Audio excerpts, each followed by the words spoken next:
So sometimes when we ask God for things, God will say yes. Sometimes when we ask God for things, God will say no. And then sometimes when we ask God for things, he will say, wait. I want to be just transparent in this moment. I hate to wait, all right? You want to see your pastor struggle spiritually? Put me in traffic in New Orleans, all right? And I will struggle, right? I mean, I'm even so bad at waiting when I'm in Walmart, I will literally look down every aisle to see which one is the shortest, so I will go and check out the quickest, right? But how many of you have been waiting on something? You've been praying about something. You've been asking God to do something, and nothing has happened yet. And you are praying and you're believing, and nothing has happened. Maybe you're praying for a spouse because you're unmarried and you want to be married.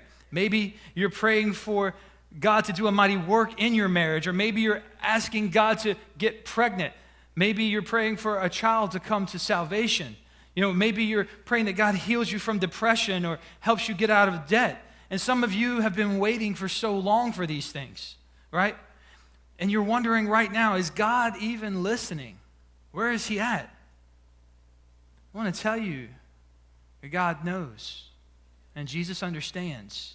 And today we're going to wrestle with the question, why does it feel like God is taking so long? Why does it feel like he's moving so slow? Jesus actually would have been there. Like, I'm going to show you how exactly Jesus was waiting for the Father.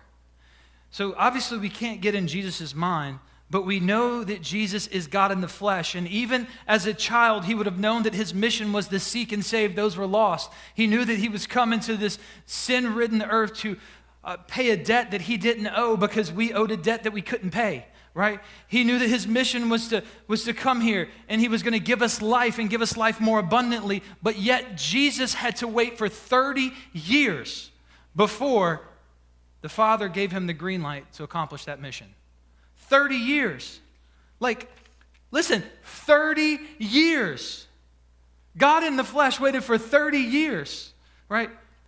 Like, that's convicting for me because a show on Netflix that buffers, I'm already turning it off, right? I'm like, I don't want to wait at all. But Jesus had to wait 30 years before the Father gave him the green light to do the very mission that he was sent to do. If you ever find yourself obsessing over time, I'm going to tell you you're in good company, because John the Apostle in his gospel was obsessed over time as well. In fact, you will read the word time over and over again in John's gospel. Actually, 35 different times John mentions the word time. Then 7 different times John actually quoted Jesus talking about a specific hour or a time that would come. In other words, Jesus had said several times, my time has not yet come. And then, or he would say, my hour has not yet come. And then Jesus finally said, my hour has come. So we're going to actually jump into Galatians. Pastor Mike has been preaching through it. We're going to be in Galatians 4:4. We're just going to look at the first part of this verse. We'll eventually get into it all. But it says this, but when the fullness of time came, God sent forth his Son, born of a woman, born under the law. When the fullness of time came, that's the perfect time. That's the right time. It made me think of Jesus' first miracle in John 2:3-4, right? It says this, when the wine ran out, the mother of Jesus said to him, they have no wine. So this is the first miracle that Jesus ever did, right? That we have in the scripture at least, all right? And this sounds like a statement from his mom. Like she was saying, do something about this.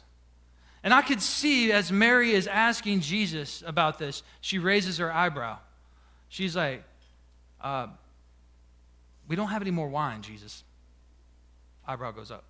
Like, that's not, it sounds like just like a statement, but it's really like, you got to do something about this. I'll show you how that works in my marriage, okay? Like, Christina will tell me something that sounds like a statement, but it's really an assignment, okay? Like, she will come up to me and she will raise her eyebrow the same way, and she goes, Clay, that sink is full of dishes. And I said, okay, all right. And then I'll raise my eyebrow back to her, and I'll be like, Christina, you are so beautiful. I mean, you are hot. And I'll be like, and not just normal hot, you're like, hot. And then she will raise her eyebrows back up at me and go, and the sink is still full of dishes. All right? So, all right, that's basically what's happened here. But Jesus said to her, woman, what does this have to do with me? My hour has not yet come. And Jesus is like, listen, it's not the Father's timing yet. I'm waiting until God says go. There are 4 different times in John's gospel where Jesus says, my time has not yet come. Here's the point. It's hard to wait, right? It's hard to sit back and wait for God's perfect timing. It's hard when you know that he can do it, but he hasn't done it yet. It's hard when you know that he can do it and you don't know why he hasn't done it yet. Sometimes you say in these moments, God, where are you? What are you doing? Are you doing anything about this? What are you doing while I'm waiting? And just like the last time I preached, I want to echo this again. When you say, what is God doing while I'm waiting? God is working. He's working, right? But when the fullness of time had come, God sent forth his Son. See, the good news is while you were waiting, God is working. While you were actually waiting and trusting in God, God is working. Scripture says in Isaiah 64:4, for from days of old they have not heard or perceived by ear, nor has the eye seen a God besides you. Listen, who acts in behalf of the one who waits for him. So while you are waiting, our God is working, all right? And this might raise the question, well, how is God working? What is he doing? And I will try to answer that biblically this morning. First point is this. Sometimes God is working on it. Whatever it is, God is working on it because it is not ready. You are waiting and he's working on it. In my own personal life, I'll be transparent this morning. I am adopted. All right, I was adopted as a young child, and my adopted parents, Arthur and Linda Combel, are absolutely incredible. And when I had very little information about my biological mother, I knew that she was pregnant with me at 13 years old. I knew that she had red hair and she was short, and that's all I knew. So all my life, I remember looking in the mirror and thinking, why do I look like this? No one had ever told me I look like anybody. And so, and anybody that's adopted can understand that. You just don't know, especially if it's a closed adoption like this. So I remember going to my mother, Linda Combel, and I asked her, I said, I would like to find out who my biological family is. And she said, okay. And I'll try to help you. So for a year, she began searching to find out who my biological family was. And she sat me down one evening on the porch, and she said, listen, I think I found, well, I know I found who your biological mother is. And she says, sit down. And I said, okay. And she said, you know, her last name was DeLauder. And what we found was she had like a Pearl River address. And I'm like, I live in Pearl River. I've been raised in Pearl River. So what does that mean? She's like, she's not here now because the numbers that I've tried to contact, they're all saying that she's somewhere in Baton Rouge and we're trying to find her and all this. And me and my mom just had a time where I just told her, I said, you know, Mom, thank you for doing this, and I think we're going to find her. And my mom was saying, no, we're going to find her. We're going to figure out this whole thing, and we're going to have some answers to you from where you came from and your past, and we're going to work through this. And I just sat back and I said, Mom, I want you to understand something. You're the one who rescued me. You and my dad rescued me from the orphanage. You are my family. You are my mom, and you need to know that. And I love you. And she's crying, and I'm crying, and we're just sitting there, and I'm just like, but it was so sweet. But she said, but baby, we're going to find them. We're going to find out where you came from here. Because I don't have a clue. And I said, okay, let's do it. And so we just sat there and had just some sweet, sweet fellowship. And we had gotten just that little bit of information. And then a couple months later, my mom got pneumonia and ended up in the hospital.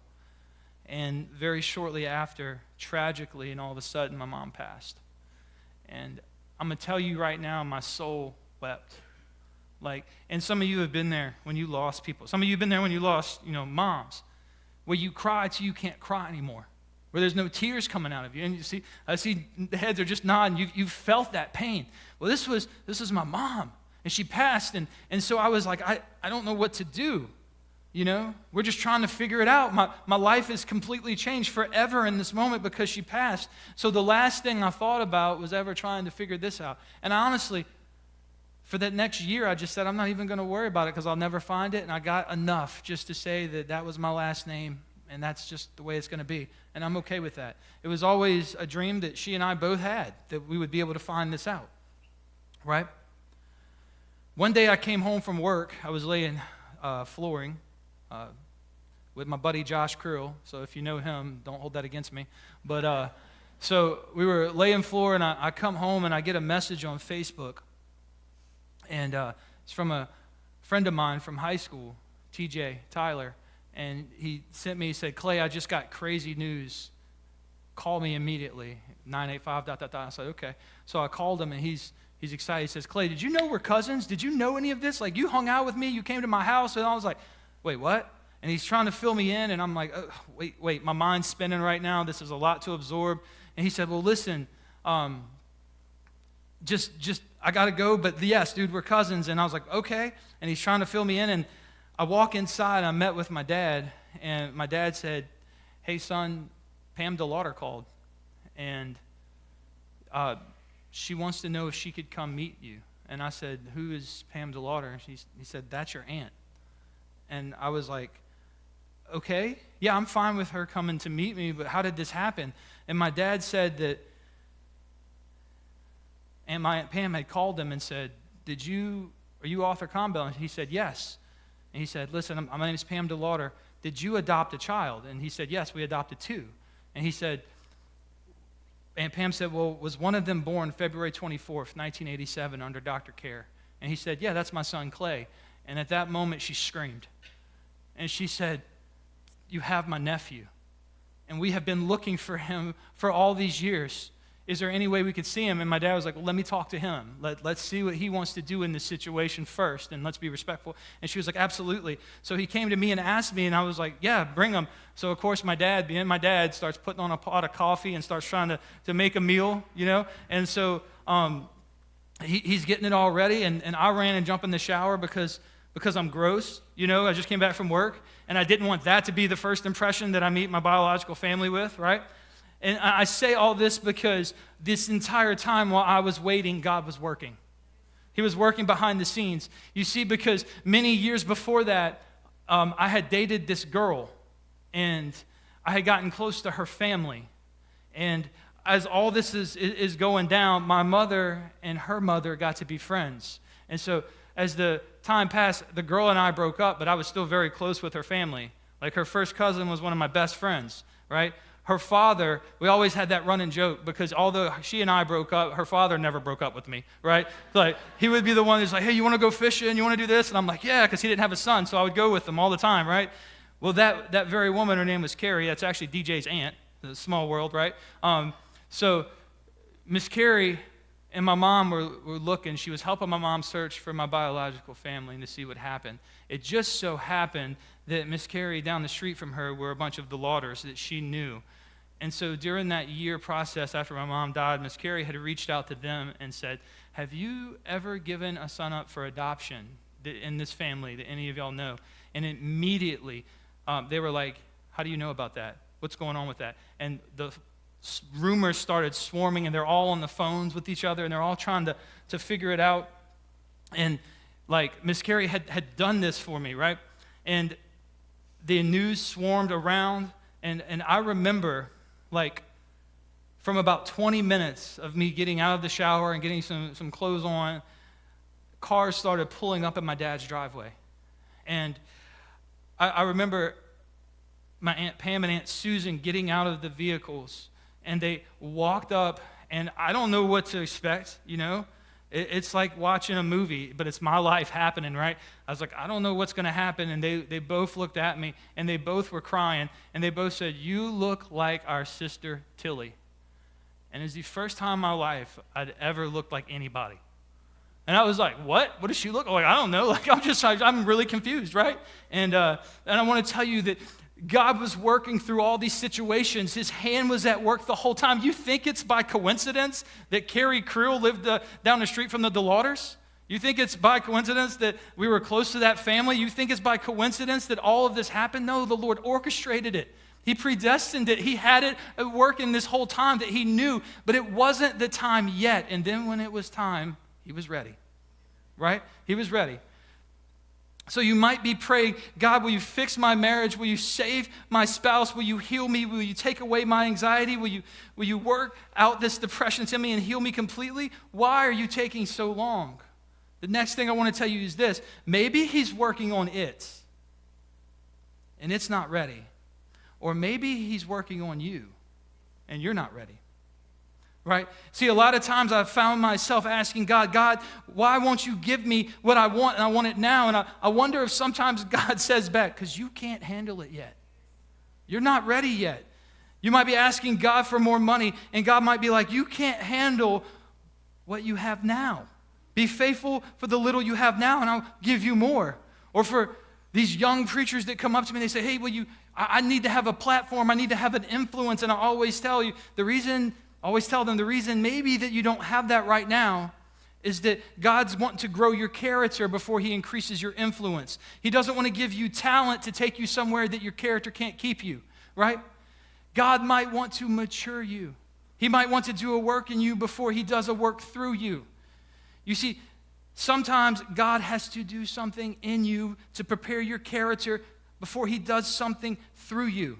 God has to do something in you to prepare your character to handle what he wants to give you. Maybe he's teaching you right now to trust him. Like you've been asking for something for years. He's saying, just trust me. He's cultivating something in this season that he's going to use in the next. Again, sometimes God does something in you before he does something through you, and it's biblical. Let me show you. So Paul, as Pastor Mike preached last week, we saw that after his conversion in Acts chapter 9 in Galatians, he spent 3 years with Jesus, right? Well, did you know between Acts chapter 9 and Acts chapter 13, before Paul is officially commissioned as a missionary to the Gentiles in Acts chapter 13, between Acts chapter 9 and Acts chapter 13, there's a period of 17 years. 17 years. We learn 3 years in Galatians 1, and then he says 14 years in Galatians 2. 17 years that God was preparing him, that God was molding him, that God was maturing him, that God was teaching him, that God was doing something in his life for 17 years. But Paul's not the only one. Look at David. David was chosen, called, and anointed by God, but God took 10 years to prepare him. Like David goes and kills Goliath. And Saul, the king of Israel, gets extremely jealous of him and tries to pin him to the wall with a spear. So David flees and hides out in the wilderness. And it took over 10 years for God to allow David to become king and fulfill his calling. Like, David is anointed by God, the new king of Israel. And what a scene that is, right? There's oil dripping off the back of his neck. Samuel pours oil and says, he's the new king of Israel. I mean, I see it. It says the Holy Spirit came upon him. But what David doesn't do is walk and go, listen, I want to talk to Israeli Times right now. I want to tell them what I'm going to do for the economy. I'm going to tell them how I'm going to boost the military. I want my popularity to be skyrocketing and then them to know. No, that's not what happened after that. After he's called, chosen, filled with the Holy Spirit, oil dripping off of his neck, God sends him back to the pasture. He sends him back to the pasture. He goes to shuffle sheep dung for a time, right? But listen to me. It was in that pasture that David learned to play the harp, a skill that would become handy later in Saul's service. It was in that pasture that he learned how to use a slingshot to kill the lion and the bear. That would come in handy when he faced Goliath, right? It was in that pasture that David learned to fall in love with God. He learned to have compassion and mercy. See, with Saul, they had a warrior, but with David, they had a shepherd. And God knew that when he called and chose him, right? What David learned in the pasture was for his benefit in the time to come. Then we have Elijah. God called Elijah to be the mightiest prophet that Israel had ever seen up to this point. But the first place he sent Elijah wasn't to Mount Carmel. It wasn't. It was to the brook Cherith. Cherith in Hebrew means to cut down. Then we have Joseph in Genesis 37. God gave Joseph a dream to lead. He's going to lead everybody, and he was going to save Israel and all the family, and they would bow down. He knew his calling, and then Joseph is sent off to slavery and prison for 2 decades before it's accomplished. Moses Moses tries his own way to deliver Israel. He's got it in his heart. He's got a passion for it, right? And it goes badly. He kills an Egyptian, and the Hebrews don't exactly go around him. He goes into a desert for 40 years and works for his father-in-law until God says it's time. Now go. So Moses, 40 years. Joseph, 20-ish years. David, 10 to 15 years. Paul, 17 years. Don't complain about how long God is taking with you. Right? So that day, as we sat in my dad's living room, talking to my newly found family, not only were we sitting there talking and they're explaining things that were mysteries to me my entire life, but then my front door opens and a big, tall, redhead guy named Corey DeLauder walks in. And his mom was one of my aunts sitting there. And they said, Corey, this is your cousin Clay. Y'all are first cousins. And he said, I know that man. And they said, how do you know him? He said, I know this guy. He said, last week this guy led me to Jesus. And I was like, it's my cousin. I never knew about any blood like this. And he said, not only that, this week he's baptizing me at his church. And I just started thinking about what Mordecai said to Esther. And who knows whether you have not come into the kingdom for such a time as this, right? So what's happening while you're waiting? Well, I'm going to tell you, God's working. And it was the planned and ordained time of God in that moment. He knew the week before I was going to lead a redhead man to the Lord, and that man was actually my cousin. I got to baptize him, right? So don't waste the waiting. A waiting season isn't a wasted season if you run toward God and not away from him. So what does a waiter do at a restaurant? They serve. So let's do that.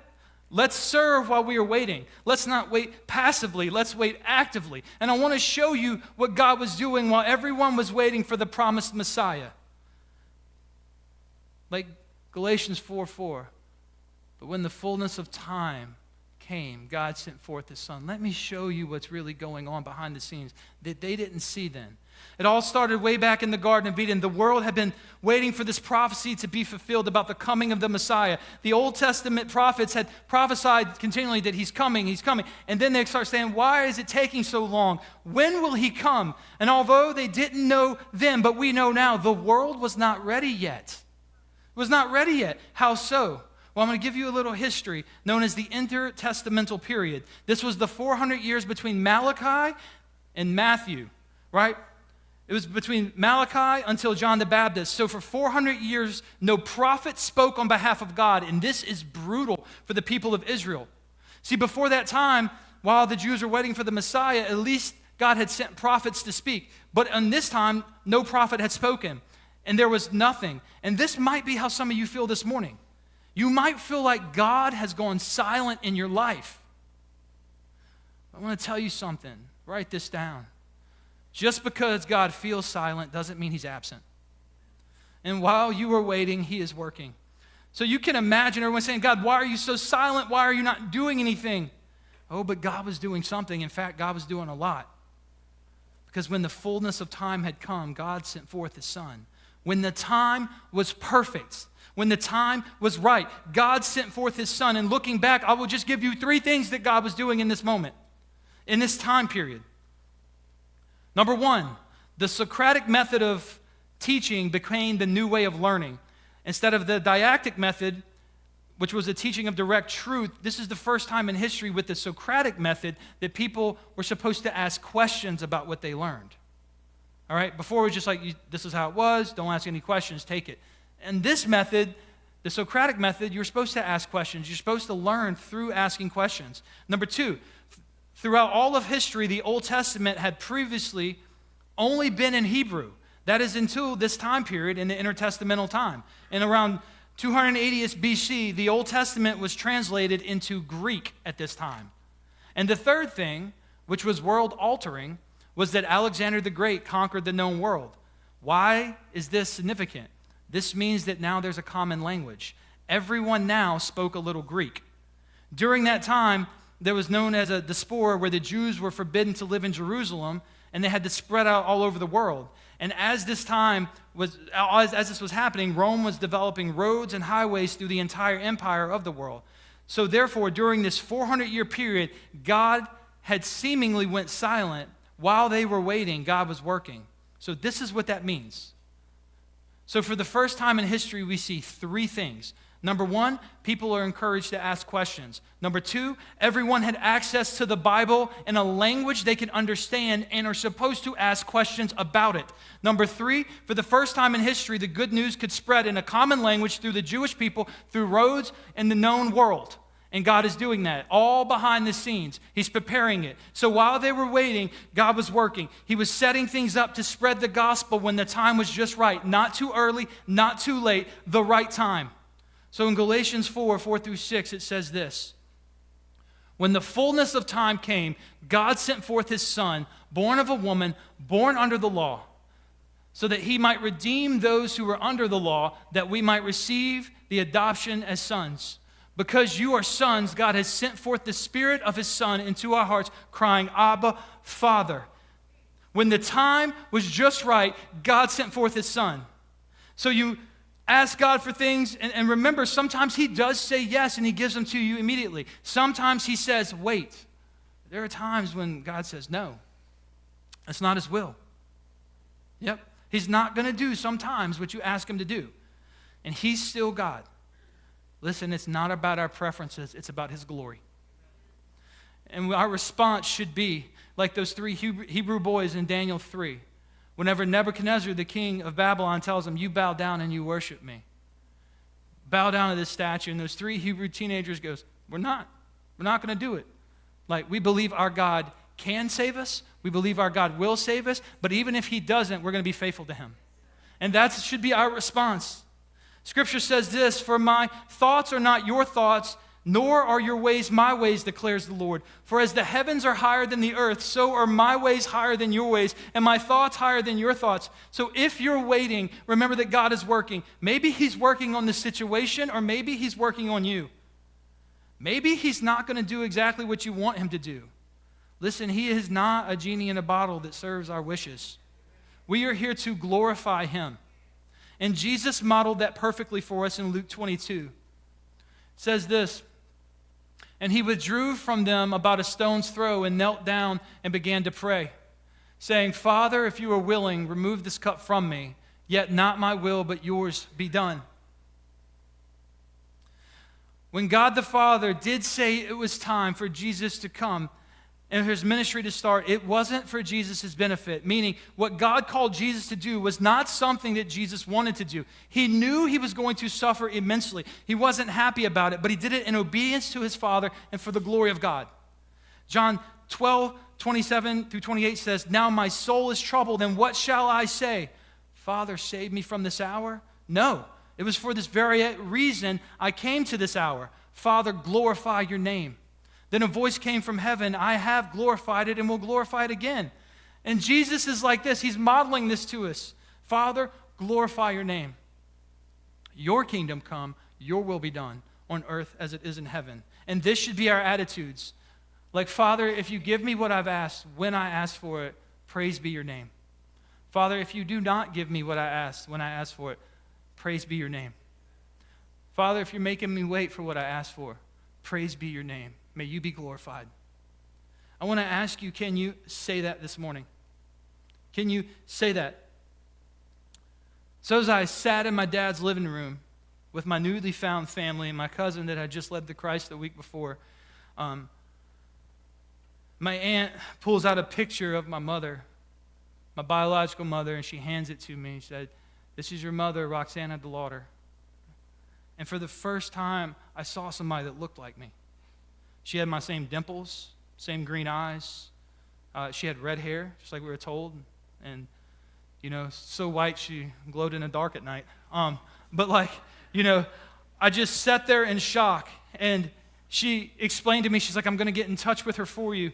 And I just looked at this for a long time. And after the initial shockwave of emotion had finally subsided, I remember asking my aunts and my cousins, this is going to be kind of weird, but do you have any idea who my biological father is? And my Aunt Pam said, yes. his name is Darcy Fields. She was 13, he was 15. And she said, he's Indian. And I was like, Indian? All right. And I was like, and then she explained to me, this is part of the reason why you were adopted, is because you're mixed. And they told everybody that you were a tumor. And they put you up and they sent you out. And so as I sat there, I'm like, all this stuff's going on, and all this is craziness, and then I'm like, wait a second, like I'm Indian? Like, and then I had to ask her, I was like Indian, like dot or feather? Like, and I was like, are we talking like Indian, like how? Or like, thank you for calling Dell, how may I help you? Like, and I'm trying to figure it out. I was like, and she goes, you're definitely feather. And I was like, this is awesome. Like, I was like, you know what? I've always knew I had something in me because I don't look the same. I'm not just the average Starbucks drinking white boy. I have some flavor. And I knew that, right? And I was like, I knew that. And then she starts telling me, and she's like, and you got brothers from your mom, and your dad's on the reservation, so we're going to have to try to figure that out as well and try to find it. And I was like, okay, all right. And so Corey stands up. He says, listen, stand up, cuz we got to go show you to the rest of the family. And I was like, okay, well, how much family is there? And then Aunt Pam said, your mom was the youngest of 15. And I was like, okay. And she's like, and they're all in Pearl River and Lacombe. And the first thing I thought, I'll be honest with you in that moment, was, oh, God, I pray I didn't date a cousin. And thankfully I didn't. Dodge that genetic time bomb, right? So, and so they started bringing me to house to house to house that night. And they just kept saying, the one we looked for all these years is found. And I was like, isn't this the gospel? Isn't this the gospel the whole time? That my life is shadowed with the gospel? And I remember thinking as we're walking out of my driveway, because my cousin's going to get me into this truck in the moment. And Aunt Pam and Aunt Susan, Aunt Pam literally fell on her face on the concrete in my dad's driveway. And I remember she starts just weeping, and she's just like, we found him. We finally found him. We found him. And my dad picks her up, and he's hugging her. He's like, and I took good care of him. I took good care. And so we're walking out, and I was like, I got to go talk to my cousins. And finally, and some of them I knew already. Like, I stayed with them and played baseball and basketball with them. I just didn't know. And it was incredible. But I tell you this morning that while I was waiting, God was working. He was working. And I want to tell you this morning, whatever you're dealing with, whatever you feel, God, why are you silent in this moment? He's working. He's not absent. You think it's random that all these things came together? It's not. It was the Lord's hand on my life. And here's what I know. His hand's on your life too. So as we walk into invitation, I want to ask you, where do you need to trust him? Where is he asking you to trust him in the waiting this morning? Because never in my life would I have ever thought that this was going to happen, but the Lord knew the appointed time. And that's the way our God works. He appoints times and seasons. And it wasn't my season yet before. And then it was, and it was finally here. And all these things are being answered. And let me explain. This is only out of the story of what the Lord has wrote in my life, this is like the first page of about 100. All right? Because then I get on a journey to start finding siblings and other family members. And it's taken me all over the country. And I'll get into that another time. But I want to tell you this. Wherever you're at, whatever you're going through, God's working. No matter what you're going through, he's working. He has not abandoned you. Just because he's silent doesn't mean he's absent.